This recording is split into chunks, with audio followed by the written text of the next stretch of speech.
अस्सलाम वालेकुम। हम यहाँ पाकिस्तान तहरीक-ए-इंसाफ के धरने में हैं, जहाँ पर तकरीबन 2 माह होने को हैं, लेकिन अभी भी हमारे पीछे जो क्राउड आपको नज़र आएगा, ये सिर्फ ख़वातीन आपको नज़र आ रही हैं। अभी आदमी दूसरी तरफ है, लेकिन बहुत बड़ी तादाद है।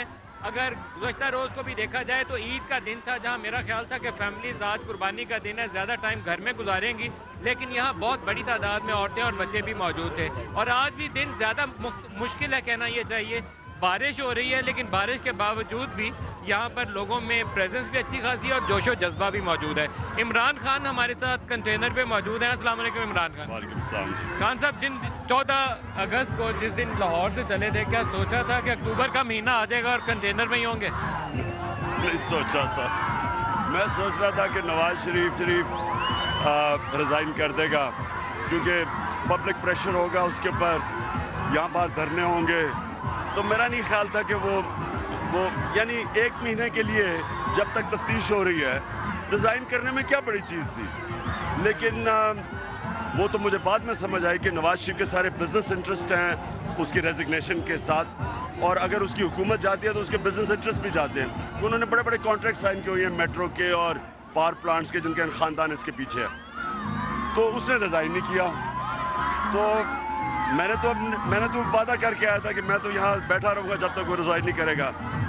लेकिन नदीम, मेरी सोच में भी नहीं था कि ये तहरीक किधर से किधर चली जाएगी। और मैं अल्लाह का इतना शुक्र अदा करता हूँ कि उसने रिज़ाइन नहीं किया, क्योंकि आज गो नवाज गो एक सिंबल बन गया पाकिस्तान में, एक निज़ाम के ख़िलाफ़ बगावत। यानी एक जालिम निज़ाम के ख़िलाफ़ पब्लिक की जो सारा गुस्सा है वो गो नवाज गो में आ गया। एक चीज़ इमरान खान, मैं आपसे पहले भी पूछी थी, आज दोबारा पूछूंगा। इंसान की ज़िंदगियों में बाज़ वाक़यात ऐसे होते हैं जो बहुत बड़े पैमाने पर तब्दीली पैदा कर देते हैं। मैं अपना कहूँ तो मेरे ख्याल में मेरे वालदैन की जो वफ़ात थी उसने मुझे बहुत बदला। आपकी ज़िंदगी में आपको एज ए क्रिकेटर, उसके बाद मैंने आपकी वालदा की वफ़ात देखी, मुझे लगा कि इमरान में तब्दीली आई। फिर इंतखाबात से पहले वो आपका ज़ख्मी होने का वाक़या था, मेरे ख्याल था वो आपकी ज़िंदगी में बड़ी तब्दीली लाया। लेकिन ये जो 60 दिन थे, ये 55-56 दिन है, इसने इमरान खान को क्या बदला, क्या तब्दीली इमरान में आई? नया पाकिस्तान कहते हैं, नया इमरान खान कैसे बना? असल में नदीम, जो तब्दीली आई है ना वो ये कि मुझे इतना अफसोस होता था कि हमारी कौम सोई हुई थी, हर किस्म का जुल्म सह लेती थी। यानी करप्ट आया, एक आया चोरी करके चला गया, दूसरा आया चला गया, फिर वो वापस आ गया, और सारे जुल्म सह लेती थी। महंगाई होती जा रही है, चोरी करप्शन की कीमत लोग महंगाई से दे रहे थे। अब बिजली की जो चोरी है वो सारी उसकी कीमत अवाम अदा करती है महंगी बिजली से। तो मैं देखता था कि इराक वॉर क्या, ये मैं तब जलसे किया कि ये बड़ा जुल्म है, अमेरिका इराक में गया, कोई नहीं निकलता था। जब ये रेमंड डेविस ने 2 लोगों को मारा मजंग में, मैंने तब जलसा किया, तब 4-5 हज़ार 6 हज़ार लोग आए। फिर मैंने आसिफ जरदारी जब प्राइम मिनिस्टर बनने लगा, मैंने कहा एक मुजरिम प्राइम मिनिस्टर बनने लगा यार, इसी डी चौक में जलसा किया, 3000 लोग आए। तो मैं सोचता था कि क्या हो गया, हमें सोई हुई कौम है। और जो मेरा जमहूरियत का अंदाज़ा था बरतानिया में, इतने ऐसी जुल्म के सामने पब्लिक खड़ी हो जाती थी। और मैं उस मार्च में था जब 20 लाख लोग निकले इराक वॉर के ख़िलाफ़ लंदन में। तो मैं ये सोच भी नहीं सकता था कि कौम ऐसे जागेगी। ये जो कौम है पाकिस्तानी कौम, ये इस तरह जो जिन बोतल से निकला, ये कब ये वापस नहीं जाएगा। ये जो आज शऊर आया है, ये बच्चे जो हैं, मैं अब शुरू करता हूँ बात, बच्चे समझ आते हैं मैं क्या कहने लगा हूँ। यानी ऐसा सियासी शऊर आया है, और ये मेरी सारी 18 साल की सियासत का जो मुझे इन तकरीबन 60 दिन होने को है, जो इसका मुझे खुशी हुई है और जो सेटिस्फेक्शन मिली है, वो 18 साल की सियासत में नहीं। बट एज ए पर्सन अगर मैं पूछूं कि एक वो इमरान खान है जो आत्मंची था, खुली फिजाओं में फिर रहा था, और एक वो इमरान खान है जो 56 दिन से इस कंटेनर में है, तो इमरान में क्या बदली है, क्या तब्दीली आई? वो है कुर्बानी देनी पड़ती है, मेरे लिए बड़ा मुश्किल है। मैं एक रूटीन वाला आदमी नहीं हूँ, अब मैं इस पे हूँ। लेकिन देखिए नदीम, मैं एक चीज़ जानता हूँ कि आपको जब भी कोई मकसद अचीव करना होता है उसके लिए कुर्बानी देनी पड़ती है। जब मैं क्रिकेट खेलता था तो मैं 4-4, 5-5 घंटे ट्रेनिंग करता था, 4 घंटे एक्सरसाइज करता था, क्योंकि मेरे मकसद अचीव करना था। तो उसी तरह मैं इसको भी यही समझता हूँ कि एक मकसद है, कौम को जगाना है, जागी हुई कौम अपने हुकूक की खुद हिफाजत करेगी। जागी हुई कौमें जमहूरियत लेके आती हैं, जो गुलाम कौमें तो जमहूरियत नहीं लेके आती। तो ये जो आज आज़ाद कौम हुई है, और ख़ास तौर पर ख़वातीन, नदीम जो सबसे ज़्यादा मुझे खुशी हुई है ना, जो औरतें जागी हैं हमारी घरों में इनकलाब आ गया। जब मेरी माँ का मेरे ऊपर सबसे ज़्यादा इन्फ्लुएंस था। मेरे वालिद साहब तो काम करते थे, तो घर में तो माँ होती थी, तो जो माँ ने मुझे तरबियत की, और यानी जो मैं हूँ मेरी माँ की वजह से। तो अब ये जो माएँ जागी हुई हैं, और ये जो बच्चों को आप देख रहे हैं, इतने तरह बच्चा गो नवाज को कह रहा है, ये चेंज है। एक छोटे बच्चों में और ख़वातीन में आपकी मकबूलियत बहुत है, लेकिन ख़वातीन जब आपके जलसों में आती हैं तो वो साथ तैयारी से भी बहुत आती है। जिस दिन से इमरान खान ने कहा कि मैंने शादी भी करनी है, एक उम्मीद भी आपने दिलाई हुई है, बहुत सारी ख़वातीन शायद आस लगा के बैठी हो, क्या वो दिन भी आने वाला है? इस उम्र पे क्या उम्मीद दिलानी है किसी को। 62 साल। हाँ साहब, बड़ी फॉलोइंग है आपकी। 62 साल का हो गया। नहीं, शादी का तो मेरा मतलब ये है कि आदमी जब सेटल डाउन करता है, तो सेटल डाउन तो अभी आसपास नहीं हूँ मैं सेटल डाउन होने में।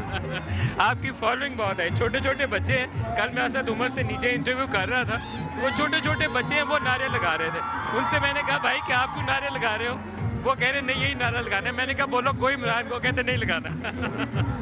नहीं, must be satisfied for you. माँ की वजह से देखिए, और मैं हमारी जो ख्वातीन है ना, जिस तरह उनमें शऊर आया है, मियाँ वाली की तारीख में कभी औरतें निकली नहीं, घर से नहीं निकलती थी, तो मियाँ वाली में जैसे औरतें निकली हैं, वहाँ तो इनकलाब आ गया। कुछ है आपके धरनों ने किया है कि वीआईपी कल्चर के खिलाफ लोगों की आवाज़ उठी है। वो त्यारे वाला वाक़या है, गुज़श्ता रोज़ लाहौर में हुआ है, लिबर्टी में, वहाँ कोई वीआईपी मूवमेंट थी, ट्रैफिक ब्लॉक की, लोगों ने शोर मचा दिया।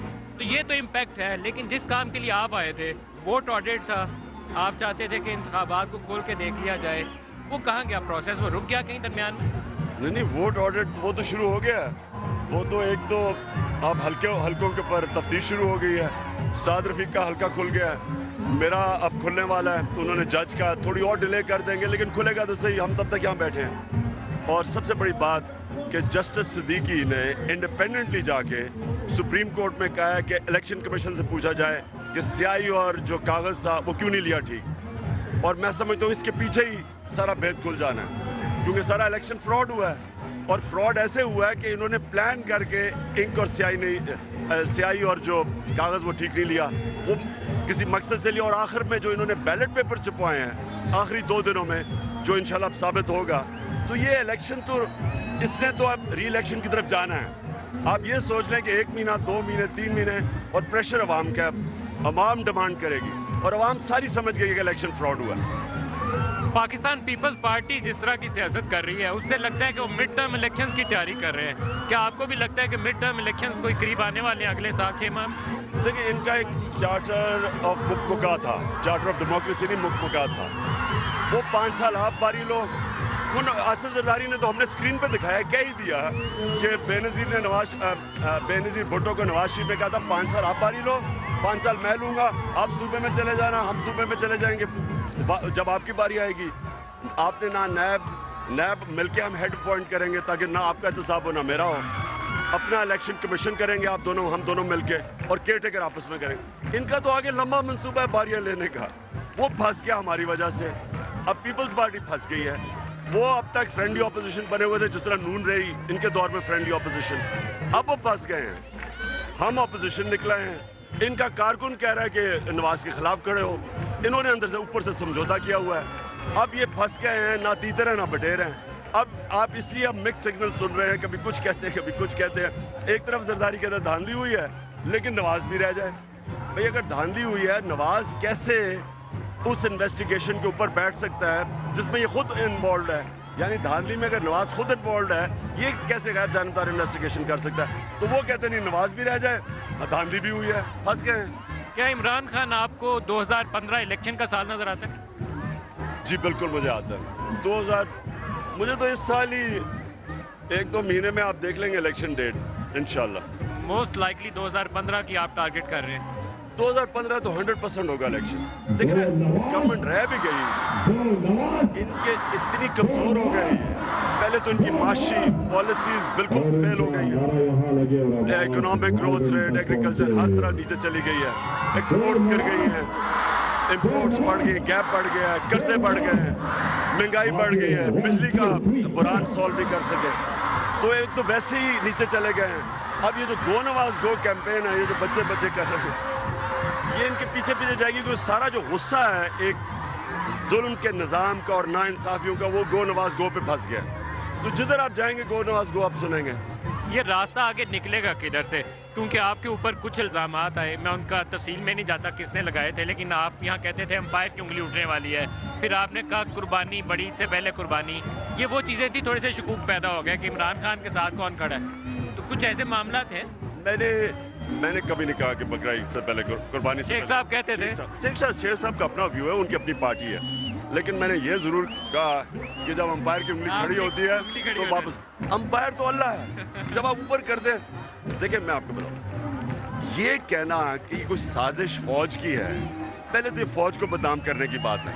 दूसरा, कोई इसमें थोड़ी सी भी अकल हो, ज्यादा अकलमंद ना हो, मुझे ये समझा दे कि ये कैसी साजिश है कि इस तरह कंटेनर में आदमी 2 महीने गुजार ले, 5वें दिन अगर लोग ना आते, 6ठे दिन लोग ना आते, हफ्ते के बाद लोग ना आते, तो सारा हमारी पॉलिटिक्स खत्म हो गई थी। लोगों ने कहा जी बंद गली में चले गए हैं। ये तब तक ये वही इंसान रिस्क ले सकता है जिसको ये एतमाद अवाम पे हो कि ये मेरे साथ खड़ी रहेगी। और मुझे एतमाद हो गया था जब इलेक्शन में मैं गिरा, बड़े बड़े जलसे एकदम ऊपर जा रहा था, फिर हम नीचे चले गए, मैं गिर गया, गवर्नमेंट बन गई। लेकिन जब 11 मई को 2014 से मैंने जलसे शुरू किए और मैंने जब पब्लिक का रिस्पांस देखा और बहावलपुर का जब जलसा देखा मैंने, यानी 27 जून गर्मी की इंतहा में 1 लाख आदमी स्टेडियम में भर गया आके, मैं समझ गया था कि कौम तैयार है, तो इसलिए मैंने रिस्क ली है, नहीं तो मैं रिस्क ना लेता। अच्छा, 2 आपके जलसे ऐसे हैं जो मेरे ख्याल में, या 4 कर लें, जिन्होंने आपकी पार्टी को एकदम से बहुत ज़्यादा हाइट पे पहुंचाया। एक 30 अक्टूबर 2011 था लाहौर, फिर आप कराची में 25 दिसंबर को गए। अभी लेकिन मुझे लगा था जब पीएम सेक्रेटेरिएट वाला वाक़या हुआ, पीटीवी स्टेशन वाला, तो आप नीचे चले गए हैं, लेकिन दोबारा कराची और लाहौर ने आपको रिवाइव कर दिया। लाहौर का जलसा फिर बहुत बड़ा था, तो मेरे ख्याल में ये जो आपका प्लान बी है, ये ज़्यादा सक्सेसफुल साबित हो रहा है। नहीं, प्लान बी नहीं है, प्लान हमेशा एक ही था, आवाम के पास जाना है। मेरा हमेशा एक प्लान था। मैंने 1 साल पहले, हमारी सेंट्रल एग्जीक्यूटिव की मीटिंग थी, मैंने 1 साल पहले इनको कहा था कि इन्होंने हमें इंसाफ नहीं देना, 4 हल्कों पर हम लगे रहेंगे, लेकिन मुझे, क्योंकि उनको पता है कि 4 हल्के खुले सारा इलेक्शन तबाह हो जाएगा, ये नहीं खोलेंगे, हमें सड़कों पर निकलना पड़ेगा। ये हमारी मेरिट में मीटिंग थी सेंट्रल एग्जीक्यूटिव की, आज से 1 साल पहले, उसमें मैंने कहा था कि आवाम के पास जाना पड़ेगा। लेकिन जब आप स्टेटस को, यानी जो लोग एक निज़ाम के से फ़ायदा उठा रहे, जब इनको शिकस्त देना लगे, वो स्वाय आवाम की ताकत से आप नहीं दे सकते इनको, क्योंकि इनके पास पैसा है, इनके कनेक्शंस हैं, इन्होंने ब्यूरोक्रेट्स अपने रख लिए हैं, पुलिस अपनी रख ली है, ये इलेक्शन कमीशन में इनके लोग बैठे हुए हैं। इनको शिकस्त देना आवाम की ताकत के बगैर नामुमकिन था, तो मैं तो हमेशा आवाम के पास जाना था। अच्छा, एक ब्रेक ले लें, ब्रेक से वापस आते हैं। तो इमरान खान हमारे साथ है, अभी इंटरव्यू जारी रहेगा, हमारे साथ रहेगा कि ब्रेक के बाद वापस आते हैं।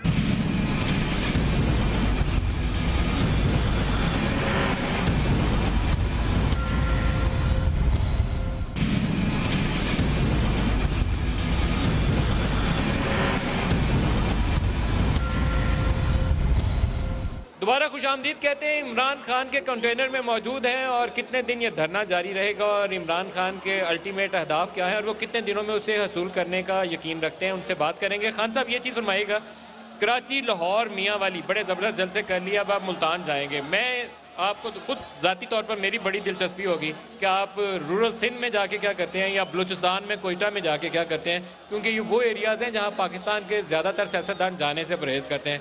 पहले भी कोयटा में आपने किया था, तो मेरे ख्याल में आपको अपनी स्ट्रेटजी उस तरफ भी ले जानी चाहिए। नदीम, बिल्कुल। एक तो इंशाल्लाह लड़काना 21 नवंबर को हम जाएंगे, पहली दफ़ा सिंध में तैयारी कर रहे हैं उसके लिए। और कोयटा हमारी वाहिद पार्टी है जो जलसा कर चुकी है और इंशाल्लाह कोयटा के भी हम डेट देंगे।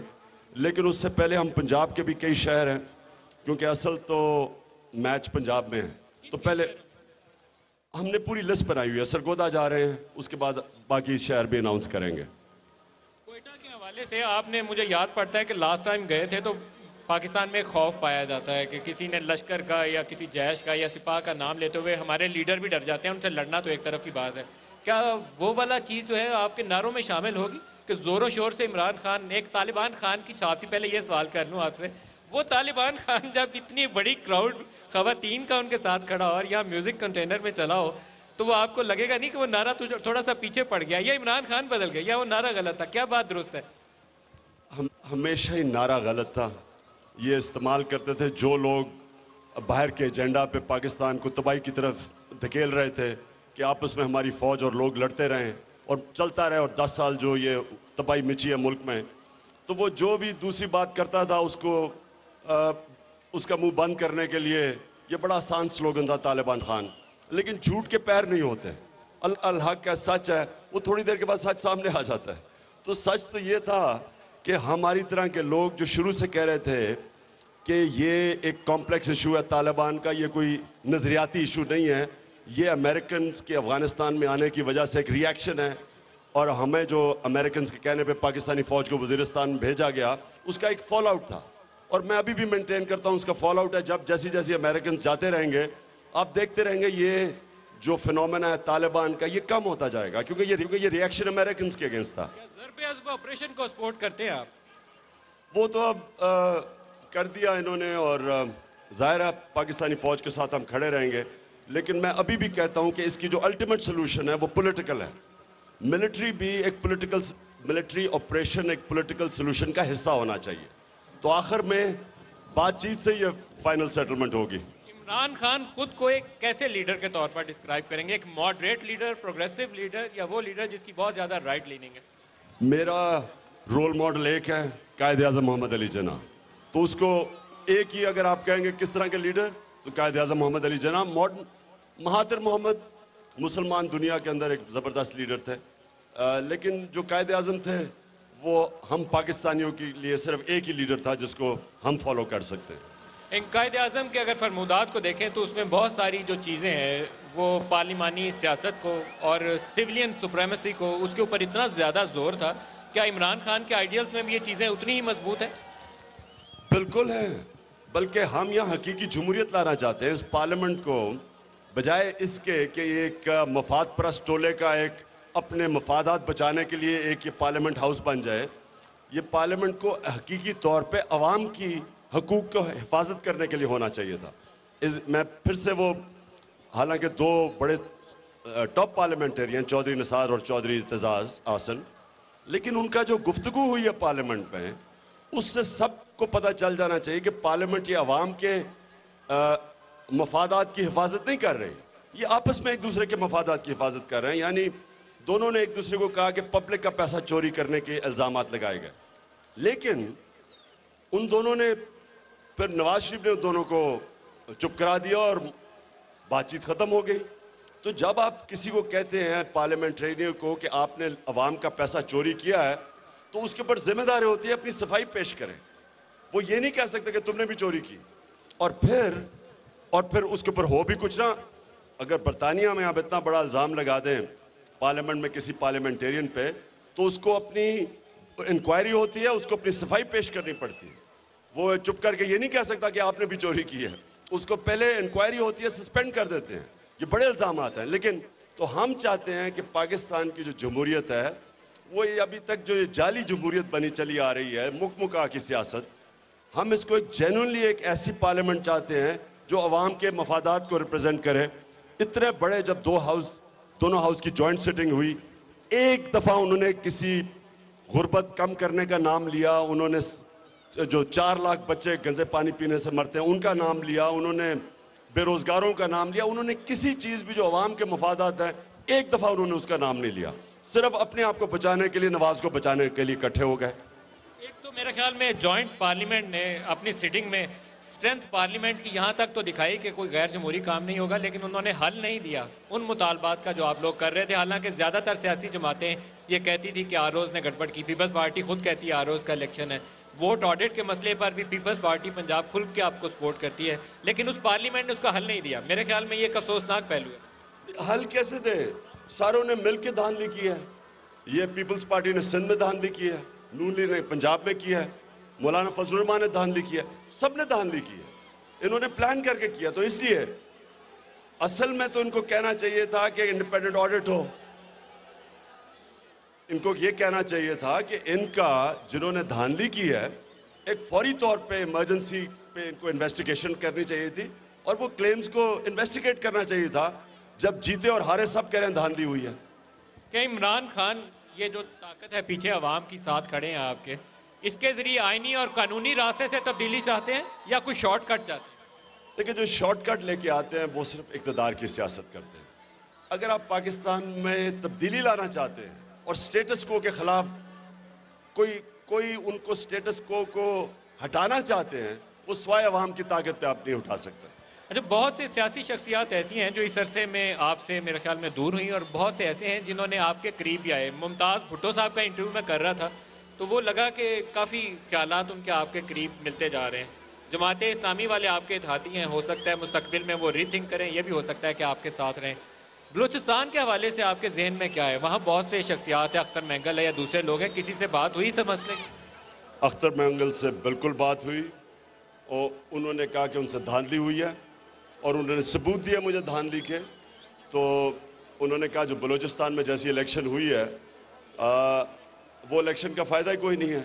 और मैं भी ये समझता हूँ कि जब तक बलूचिस्तान में सही माने में इलेक्शन नहीं होगी और उनके असल नुमाइंदे ऊपर नहीं आएंगे तो इस तरह की इलेक्शन होगी, बलूचिस्तान हमारे से पीछे दूर होता जाएगा। अच्छा, आपके जलसों का एक और असर मुझे ये नज़र आया है कि तमाम सियासी जमातें मैदान में निकल आई हैं, वो पाकिस्तान पीपल्स पार्टी हो, MKM हो, जमात इस्लामी हो, सारे जलसों के ऊपर भी आ गए। सारों ने मिड टर्म की पॉसिबिलिटीज़ को भी बात करना शुरू कर दी है। तो ये क्या आपके धरनों का, आपकी पॉलिटिकल रैलीज का असर है या हालात कुछ और नज़र आ रहे हैं? नहीं, उन जो भी इस वक्त पॉलिटिकल पार्टी है उसको अपने कारकुनों से प्रेशर पड़ गया है, क्योंकि कारकुन नीचे बैठा है, उसको पता है कि नीचे इस वक्त अवाम क्या सोच रही है और उनको पता है कि अगर इन्होंने अभी ना एक्ट ना किया इनके नीचे से ज़मीन निकल जाएगी। पीपल्स पार्टी पंजाब का वोट जो था वो मेरे ख्याल में काफ़ी हद तक पाकिस्तान तहरीक इंसाफ ने पिछले इलेक्शन में खा भी लिया था। एरोड होगी पाकिस्तान पीपल्स पार्टी।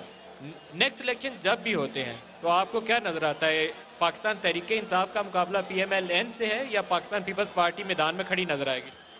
बल्कि मुझे पाकिस्तान पीपल्स पार्टी फिर भी शायद बच जाए, मुझे नून लीग बचती नहीं नज़र आ रही, क्योंकि नून लीग का नजरिया ही कोई नहीं था। ये तो एक फैमिली पार्टी बनी हुई थी, अपने बच्चों को सारों को तैयार कर दिया बारियां लेने के लिए, तो इनके नीचे तो लोग इकट्ठे हुए थे, कोई नजरिया तो नहीं है। तो जैसे ही ये धांधली एक्सपोज होगी और इसमें नून का पता चलेगा कि इन्होंने कैसे वोट लिया और कितनी धांधली की है, मुझे तो नून के बहुत बुरे हालात लग रहे हैं। मुझे तो पीपल्स पार्टी फिर भी शायद बच जाए, नून नहीं बचती। इलेक्शन की धांधली के हवाले से सुप्रीम कोर्ट पे मैंने आपका जो आखिरी इंटरव्यू मुझे याद पड़ता है इसी कंटेनर की छत पे किया था। आपने कहा था जस्टिस नासरुल मुल्क पे इतबार है, वो तहकीकात कर लें, नतीजा मान लूंगा, यही बात की थी यहाँ बैठ के आपने।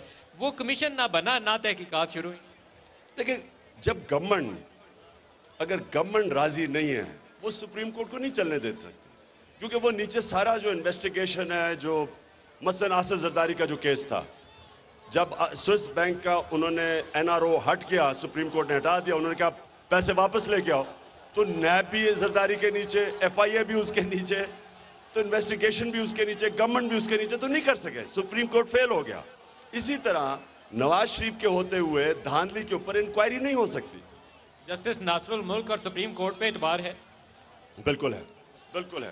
अगर वो सुओ मोटो लेके तहकीकात कर लेते हैं, क्योंकि आजकल बहुत से केस लगे हुए हैं, मुझे लगता है वो दिन ज़्यादा दूर नहीं है जब कोर्ट को इंटरवीन करना पड़ेगा, उन्हें देखना पड़ेगा कि ये मुतालबा जो आप लोग कर रहे हैं इसमें कितनी सदाकत है, फिर क्या करेंगे, वो फैसला मान लेंगे? देखिए, पहले ही जस्टिस सिद्दीकी ने सुप्रीम कोर्ट चले गए हैं और धांधली के ऊपर उन्होंने CI और उसके ऊपर चले गए, तो उसी में केस खुल सकता है, उसी में सुप्रीम कोर्ट के पास मौका है कि सारा इलेक्शन देख लें। एक जॉइंट इन्वेस्टिगेशन कमेटी नीचे बैठाएं जिसमें मिलिट्री इंटेलिजेंस के, ISI के, IB के, सब के लोग हों, वो बैठ के इन्वेस्टिगेट करें।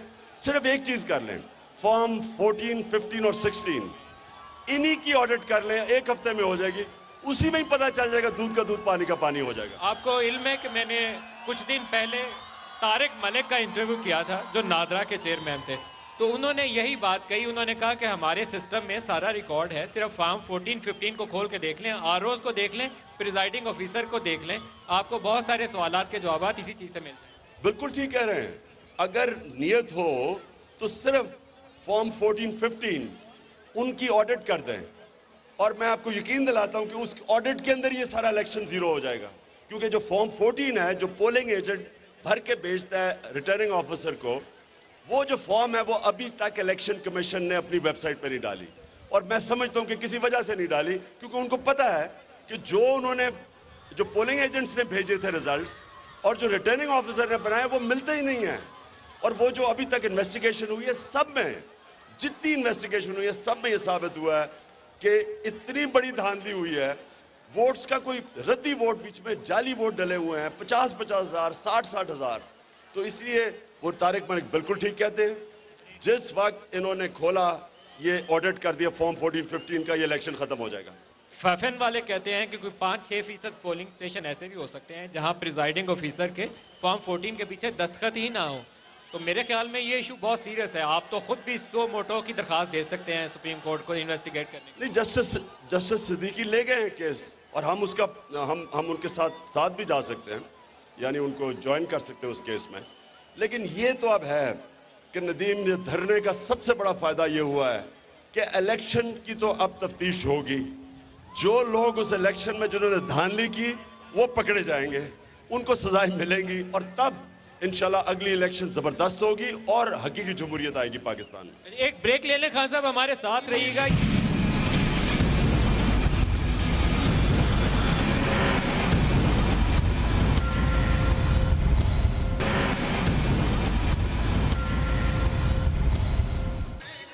दोबारा आपको खुशामदीद कहते हैं। इमरान खान हमारे साथ हैं। बारिश भी हो रही है और क्राउड अभी बड़ी तादाद में, औरतें और बच्चे ये पीछे नजर आ रहे हैं आपको नारे मारते हुए। ये ईद वाले दिन भी यहीं थे, आज भी यहीं हैं, और इनमें बच्चों और नौजवानों की बहुत बड़ी तादाद है। अब मेरे ख्याल में अगर 55-56 दिन गिने तो उस हिसाब से इस तादाद को बहुत ज़्यादा जानना चाहना चाहिए। सस्टेन करना इसको बहुत मुश्किल होता है। खान साहब, लास्ट सेगमेंट है ये, अपने जो क्राउड है, जो आपके फॉलोअर्स हैं, आपके वर्कर्स हैं, PTI के लोग हैं, इनको आप क्या मैसेज देंगे कि कितने दिनों में वो जो ऑब्जेक्टिव आप अचीव करना चाहते हैं कि इंतखाबात की धांधली की तहकीकात हो जाए, नतीजा सामने आ जाए, कितने दिनों में वो आप अपना ऑब्जेक्टिव हासिल करें? देखिए नदीम, ये जो जितना भी क्राउड है, इनको एक पैगाम है कि कभी कभी एक कौम को मौका आता है अपनी तकदीर बदलने का। ये आज पाकिस्तानियों को मौका आ गया, ये तकदीर बदलने का मौका आ गया। अब इसको हमने जाने नहीं देना। हमने जब तक हम अपने मकासद पे नहीं पहुंचते, ये धरना जारी रहेगा और इसका पैगाम सारे पाकिस्तान में फैलता रहेगा। ये हटेगा, यानी ये इसका कोई टाइम फ्रेम नहीं है। जब तक हम अपना मकसद अचीव नहीं करते, हम यहीं रहेंगे। हाँ साहब, अगली ईद ना आ जाए इस चक्कर में। जी, अगली ईद ना आ जाए इस चक्कर में। अगली ईद तो मुझे पता नहीं, लेकिन मुझे लगता है कि नए साल से पहले काम हो जाएगा। एक चीज फरमाइएगा, जितनी उम्मीद आपने दिलाई है लोगों को और जो नारे आपने दिए हैं, ये बहुत आइडियल चीज़ें हैं जो आप इस कौम को सिखा रहे हैं कि VIP कल्चर नहीं होगा, करप्शन का खात्मा नहीं होगा, अवाम का जीना मरना जो है लीडर उसके साथ चलेगा। ये नारे क्या इमरान इसको फॉलो कर सकेंगे बाद में? देखिए नदीम, जो भी मैं चीज़ें कह रहा हूँ वो मगरबी जमहूरियत में आज ये होती हैं, सब चीज़ें।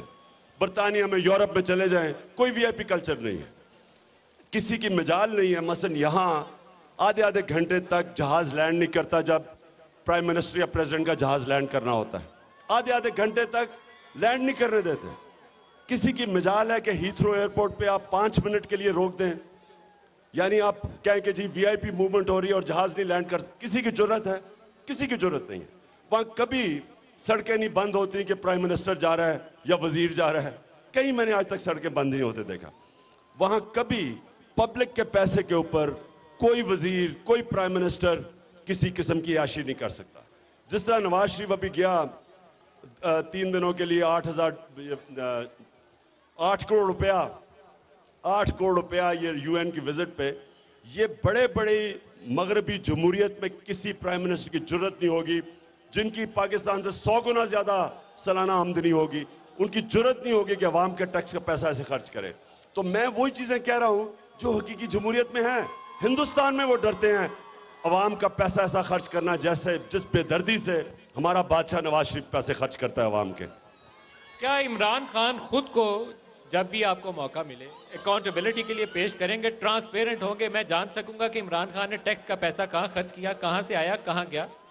नदीम, मेरे जितने असासे हैं मेरे नाम पे हैं, सारे पाकिस्तान में हैं, सारे तहरीक इंसाफ की वेबसाइट पे हैं, सारे अभी इलेक्शन कमीशन को मैंने डिक्लेयर किए हैं। और एक मैं इनको चैलेंज करता हूं कि एक बता दे मेरा असासा पाकिस्तान से बाहर हो। मैं वो पाकिस्तानी हूं जिसने बाहर पैसा कमाया है, 1 रुपया मेरा बाहर नहीं है और सब कुछ मेरे नाम पे है, मेरे बच्चों के नाम पे कुछ नहीं है, मेरे नाम पे है।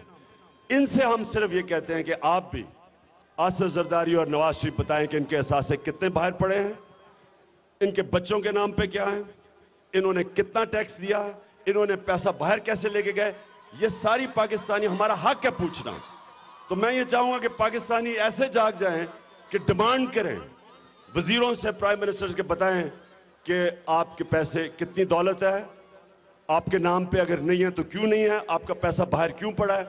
नवाज शरीफ से पूछें कि आपका खानदान इंग्लैंड में ज्यादा टैक्स देता है, अरबों में टैक्स देता है, पाकिस्तान में चंद लाखों में क्यों टैक्स देते हैं आप? आपको जब भी हुकूमत मिलती है तो आपकी अव्वलीन तरजीह क्या होगी? सबसे पहले कानून की बालादस्ती, अदल और इंसाफ। सबसे ज्यादा जोर हमने अदालतों पे, थानों पे ठीक करने में और एक आज़ाद नैब बनाने में कि जो प्राइम मिनिस्टर का भी इंतखाब कर सके, एक ऐसी ताकतवर नैब हो जो किसी को ना छोड़े।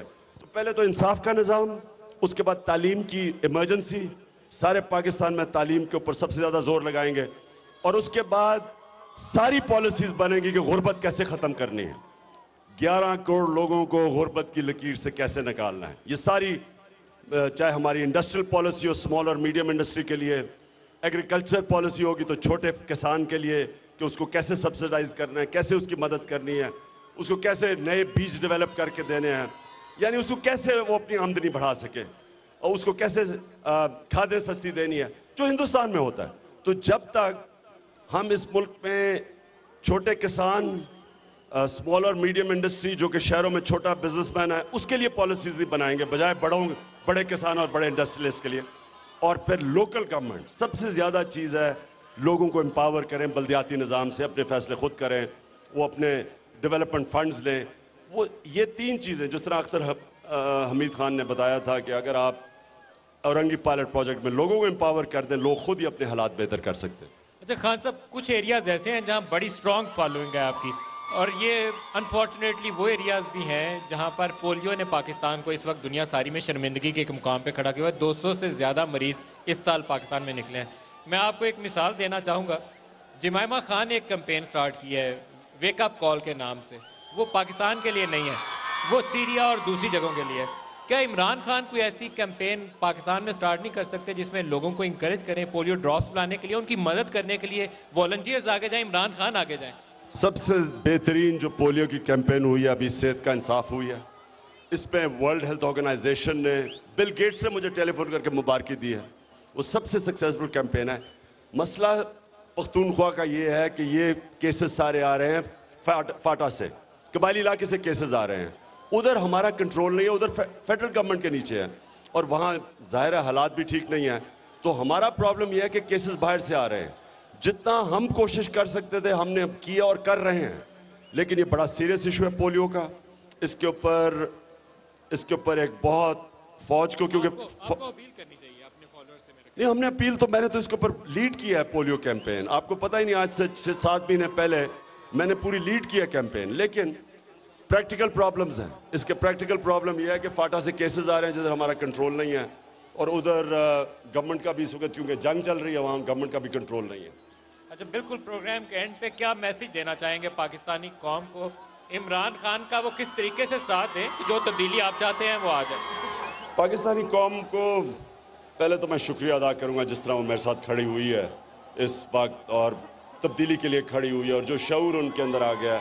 और उन्होंने, ज़ाहिर है अगर लोग ना आते तो मैं चला जाता घर, फेल हो जाता ज़्यादा से ज़्यादा। लेकिन मुझे इमरान खान को क्या होना था, अल्लाह ने किसी चीज़ की कमी नहीं दी, मैं आराम से ज़िंदगी फिर भी बसर कर सकता हूँ। मुझे तो कोई फ़र्क नहीं पड़ना था। मुझे तो प्राइम मिनिस्टर बन के भी कोई ख़ास अल्लाह ने इज़्ज़त इतनी दी है तो मुझे उससे भी फ़र्क नहीं पड़ना था। लेकिन पाकिस्तानी कौम अगर इस मौके को छोड़ दे, जाने दे, मिस कर दे, तो फिर ये जो आगे हालात जा रहे हैं, गरीब गरीब, अमीर अमीर, कर्जे हर बच्चे पे, हर पाकिस्तानी पे 88,000 रुपए का कर्जा चढ़ चुका है और कर्जे बढ़ रहे हैं और करप्शन बढ़ रही है, लाकानूनियत है, जुर्म बढ़ रहे हैं। जो अमीर लोग, हमारी तरह के लोग हैं शहरों में, उनके घरों में चोरियां डकैतियां हो रही हैं, तो मुल्क तो नीचे जा रहा है। ये आपका क्राउड बेकरार है, आपको के लिए आपने इंटरव्यू का टाइम दिया, मैं शुक्रगुजार हूं।